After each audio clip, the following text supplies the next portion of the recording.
Finally, Disney Pixar, you give us the sequel we've been waiting for, Incredibles 2!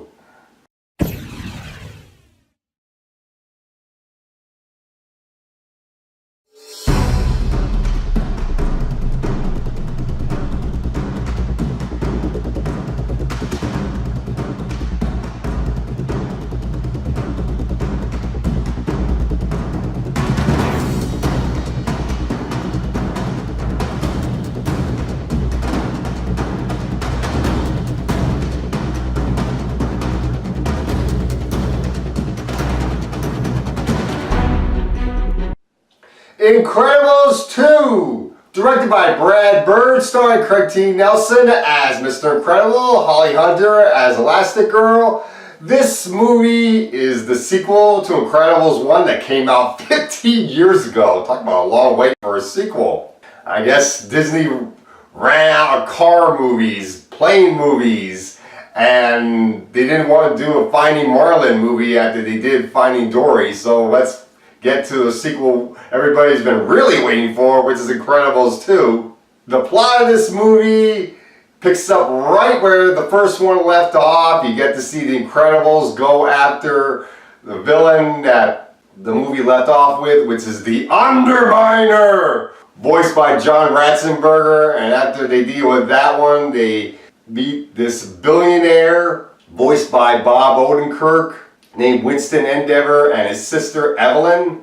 And they want to have the Incredibles be used as a vehicle to bring back supers into this world, to help supers become legal again and save people again. So they ask Elastigirl to be the one to be the PR device to bring supers back, which means Mr. Incredible has to be Mr. Mom for the family. He has to take over taking care of the kids. We learn that Jack finally has powers!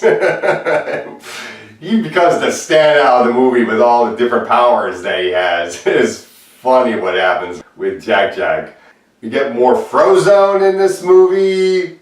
The kids get more development, Dash and Violet. We get to see more superheroes in this movie, and we get our main villain of the movie, which is called the Screenslaver, a villain that uses media to hypnotize people, and that's pretty much our movie. Now, I have been waiting for the job of stealing the show when they're learning that Jack has powers, although we knew that Jack had powers at the end of Incredibles 1, so it's a bit weird that they just found out now. And I thought the new heroes were pretty good that we see in this movie. New heroes like Void, Brick was another hero, Crusher, who's voiced by Phil LaMarr, a voice actor from DC Entertainment. He voiced Samurai Jack. I believe he voiced Green Lantern John Stewart. So that's pretty cool to have that voice actor show up in this movie. And this is a very good movie. I really did like this movie. They did a really good job furthering the development of these characters. Of course, we also get to see Edna Mode, who's voiced by the director, Brad Bird, in the movie. The little woman that helps create the superhero costumes. And Edna Mode is one of my favorite characters in the movie. And the couple scenes that she has are awesome.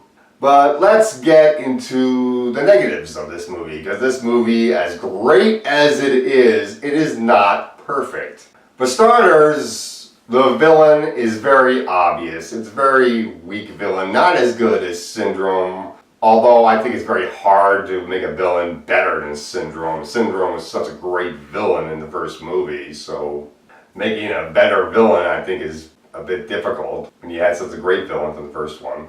The development with Elastigirl was a little bit off, but I did think that she was great in the movie, and you get to see a lot of cool things that she can do, like what she can do with that motorcycle that she has in the movie. That's awesome.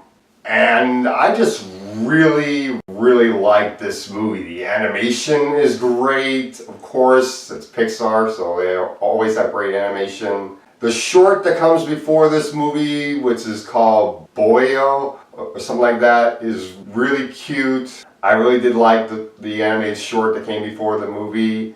And this is just a really great sequel and very much worth the wait. This movie does start out with an introduction of the cast and the director apologizing for how long it took to make this movie, so that was very nice for them to. And overall, I think this is a great movie, so I'm going to give this movie an A-. Definitely check out Incredibles 2.